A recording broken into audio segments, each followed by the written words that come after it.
With amazing launch games like Tetris, simple controls, and the ability to get hours of gameplay on just 4 AA batteries, Nintendo's Game Boy became a groundbreaking success. There's a lot that people know about the Game Boy, of course, like the fact that missing No is probably still haunting you right now, but what else is there to know? Well, let's look through the long history of the Game Boy and Game Boy Color with some of their lesser known facts. Number 1. A Game Boy orbited Earth a few thousand times. Bundling Tetris with the Game Boy did more than just help sell Nintendo's industry-changing handheld. It made the game itself as iconic as the console, so much so that it could have been the first game we showed to aliens, or the mouse people keeping the moon stocked up with cheese. Not only is the Game Boy the first video game system that ever went into outer space, but Tetris was the first game to go with it. Even more appropriately, given where Tetris comes from of course, the record was established by Russian cosmonaut Alexander A. Serebrov during his 1993 mission to the Mir space station. Returning 196 days later, it's believed the Game Boy orbited the Earth 3,000 times. This Game Boy has seen things you wouldn't believe. AA batteries glittering in the dark near the Tannhauser Gate. Tears in the rain. George Foreman's KO boxing.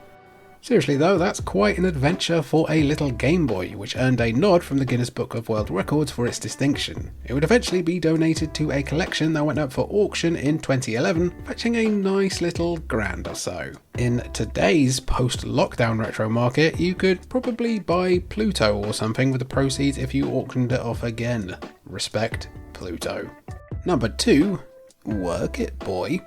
The world of weird video game peripherals seemingly never ends, and that doesn't even get into products like the Work Boy, which never made it past the prototype stage. This was going to be a licensed Nintendo accessory in the form of a small sturdy keyboard that could be hooked up to your Game Boy. From there, you could use the keyboard for a variety of PDF adjacent purposes, my favourite kind of purposes, including the ability to keep addresses and appointments across 12, count them, 12 different apps. Apologies for the adrenaline no doubt surging through your veins as we speak, I'm shaking. Designed by Source R&D and produced by Fabtech, the Workboy even showed up for the 1992 CES. It would have been a fascinating bridge between video games and electronics designed for the workplace, but for a variety of reasons, including a price point that would have made the Workboy at least as expensive as the Game Boy itself, this accessory would never be released. 2 prototypes are believed to exist, and the concept was briefly revived some years later for the Game Boy Advance, which tried to introduce email to proceedings but never really got too far. All Workboy and no Game Boy makes Game Boy Jack Boy? I don't know, I've crossed too many pop culture streams at once here. The proposal. Anyway, we've got all this stuff on our phones now. Fun! Number 3. Okada's fight for the Game Link cable. While the Game Boy might have been fine initially without the Game Link cable, its later importance in the success of juggernauts like Pokemon, allowing for battles and trades between players, usually ending up in blood feuds because your mate traded your Mewtwo for his Magikarp in the dead of night at a sleepover, simply cannot be overstated. What's the worst you've ever been betrayed over Pokemon? Let us know down below. Satoru Okada would work for Nintendo for over 40 years, primarily in R&D1 as the assistant to division director Gunpei Yokoi, a man who was not afraid to speak his mind to anyone he worked with or for, including Nintendo president Hiroshi Yamauchi. Okada was known as someone willing to go to bat for a concept he liked or didn't like. He was the only one who saw the potential for the Game Link cable, and it was Okada who had to convince his colleagues that even in their desire to keep production costs as low as humanly possible, giving players the chance to communicate and share with multiple consoles was worth their time and money. They listened, and the Game Link cable would be part of the Game Boy from day one, and it changed gaming massively in its own unique way. The mechanic was used for the next 2 generations of Pokemon, and was even referenced in Arceus on Switch as the linking cord. Neat. Number 4. The Gulf War Game Boy. War. What is it good for? Well, museums apparently, they're always coming out of it pretty well, aren't they? Okay, you may have heard this fact before, but we just think it's neat. Until just last year, if you visited the Nintendo store in the Rockefeller Center in New York City, you could pay your respects to a truly one-of-a-kind Game Boy. The Game Boy would be released in April of 1989, with the Gulf War conflict taking place a little over a year later in August 1990. Stephen Scoggins, fantastic name that, was stationed in the Middle East at the time and had brought along a Game Boy to keep him company. The console would then suffer serious damage from a fire that destroyed a tent, not an actual bombing as some accounts have claimed. Scoggins would later send images of the still functional Game Boy to Nintendo Power, receiving a new handheld from Nintendo themselves. The Golf 4 Game Boy eventually found its way to Nintendo's headquarters, who kept the tough, still working little treasure on display for several years in Manhattan, where you could kind of make out the screen, kind of, sort of, so just like a normal Game Boy then. Unfortunately, we don't know exactly why Nintendo had this piece of history returned to their Washington offices, but it could maybe have something to do with the new museum in Japan, possibly? Can anyone get on a plane to Japan and find out this October? Also, ask about F-Zero while you're there, please. Number 5, you can keep your Quake, we got Faceball. The early FPS release MIDI Maze, also known as Faceball 2000, predated LAN parties in 1987 by offering players the unique ability to link up to 16 computers for a multiplayer free-for-all. It was eventually ported to consoles, including the Game Boy, where the original 16-person multiplayer feature was fully intended to be part of the fun. But it didn't happen, and you're not going to be able to access the feature by simply connecting a bunch of Game Link cables and 4-way adapters to 16 Game Boy consoles.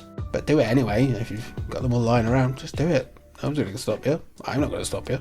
The feature was ultimately included in the game but cannot be accessed because Nintendo said no to the special adapter Zax Software FX had planned to include with copies of Faceball 2000. The game supported 2 and 4 player, and that was it.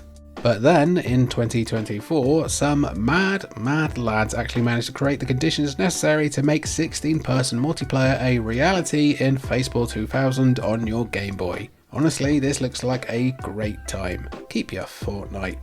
Number 6, an identity crisis.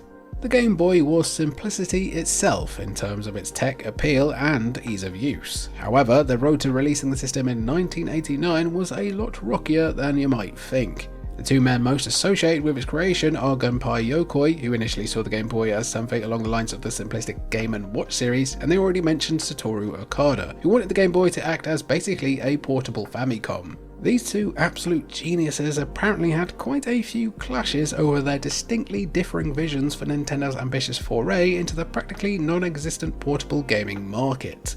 So, who won out? Well, the Game Boy is considerably more powerful than anything you ever saw from Game & Watch, so it might be fair to say that the Game Boy ultimately leaned into Okada's vision a little bit more. In general, Okada has made some controversial statements on who did what for the Game Boy. In one interview he even said, "I was the assistant of director of R&D 1 and we had many arguments over this. In the end he gave in and angrily told me, okay, do what you want. I then asked him, fine, but are you giving me full responsibility? And since he said yes, I made the Game Boy project my own." Yokoi just gave his seal of approval. Satoru Okada has never been afraid to be blunt, no matter who or what he's talking about. Number 7, Neil Young used the Game Boy camera for album art.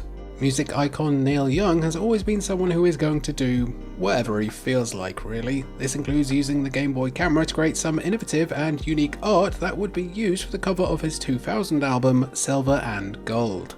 There are no guest features from Lugia or Ho-Oh, sadly. While it's doubtful that Neil was a big fan of the handheld itself, he did seem to like the photograph taken by his daughter Amber using her Game Boy camera, because the Game Boy camera produced, photos as if taken from a dog's memory of certain events. What the image of a person with their hand on their hips staring with a completely indistinguishable face means to the album itself is up to your interpretation. The mosaic-like style of the image and how it looks as an album cover may connect to the album's themes of familial bonds and the passage of time. Neil Young might also just like macaroni art too. So, Neil might not be a secret gamer, but at least he had an appreciation for one of Nintendo's oddest, most beloved peripherals. Let me know if you had a Game Boy camera down below. Number 8, go fishing with the Game Boy sonar. It's not enough that the Game Boy is deliriously entertaining, millions no doubt screamed in the early 90s, hyperventilating as they kept bubbling and bobbling in Bubble Bobble. Can it help me catch fish instead? Well, thanks to Bandai in the late 90s, your Game Boy could be turned into a portable sonar with the Gyogin Tanshiki. Roughly translated, that means pocket sonar, and it's kind of a shame that this bizarre accessory never made it outside of Japan. Another Guinness World Record holder, the pocket sonar would connect to your Game Boy housed in a waterproof case, with the sonar itself being placed in the water. The Game Boy would then display relevant information if fish happened to be in the region. Pocket sonar also came with an encyclopedia of fish information and even a very minor fishing minigame. Did it work though? Well, based on some recent reviews, yes, but good luck deciphering the information on your tiny Game Boy screen. You might want to bring your handy boy along for this one. Number 9, Nintendo's greatest ally was almost a handheld rival. I love this one. Nintendo and Rare were closely associated in some form or another from the days of the NES right up until the GBA, when Microsoft won full custody of the British boys, with Nintendo getting them on weekends just for a little bit. But Rare almost went down a path that would have seen them fiercely competing with the Game Boy for handheld market dominance. Well, almost being the key word here, because Rare founders, the Stamper brothers, in particular Chris Stamper, only took their concept so far, developing their own arcade board called Raz on a whim in 1988. The project would eventually be cancelled before completion. However, the board developed would later be repurposed for a handheld, which Rare would then refer to as the Playboy because they had no serious intention of releasing it. But with a very rough prototype built, the Stampers decided to at least gauge interest at 1989's Consumer Electronics Show. Then they got their first look at the Game Boy and decided to abandon any further notions of that. Probably for the best, but it's fun to dream. At least more fun than imagining what really went down at the Playboy Mansion. Number 10, though Konami Hyperboy was kinda hype. Kinda? Not a rival console you've never heard of, but rather the Hyperboy from Konami promised to make your Game Boy playing even better. It promised to address issues such as the screen being an absolute nightmare of blurriness and poor brightness, while also allowing you to plug into the headphone socket to improve the audio. It was also visually at least a neat way to turn your Game Boy into a miniature arcade cabinet. It's kind of like those, those tiny arcade cab repros we get these days from the likes of Replicade and Numbskull and that. For that reason alone, it's a shame that this thing never left Japan. Because it also sounds like, for the most part, the Hyperboy really did improve screen visibility. If you're a younger viewer, we really cannot undersell just how annoying it was to play the Game Boy and even colour at times because of the screen, especially outdoors or during long car rides in summer. The weird light accessory market must have been worth billions.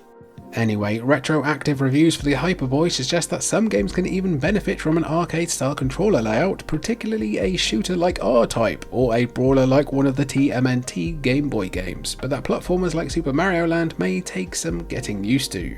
Just keep in mind that if you also want to get one for yourself, the Hyperboy only works with the original Game Boy model, and also yes, it's hype, but $200 hype? How hyper can one boy get? Number 11, new Game Boy games are still coming out. The rise in popularity of retro gaming and classic video game aesthetics has gone so far as to see ancient consoles like the NES and the Genesis getting physical copies of new games. If you know about those, then it may not surprise you to find out that the Game Boy has been getting a similar treatment for quite a while now. As recently as the past year, numerous games have received physical, albeit very limited, releases that work just fine in any Game Boy. The homebrew community for many consoles is something to be seriously admired, and the passion that has gone into creating Game Boy games like Fido's Magic Tiles, Repugnant Bounty, and Nightmare, the Ninth King is pretty wild to see. To be able to purchase physical copies of these games, although they tend to sell out very quickly and recapture just a little bit of the magic of buying a Game Boy game at launch from a Woolworths or Target, is something very special indeed.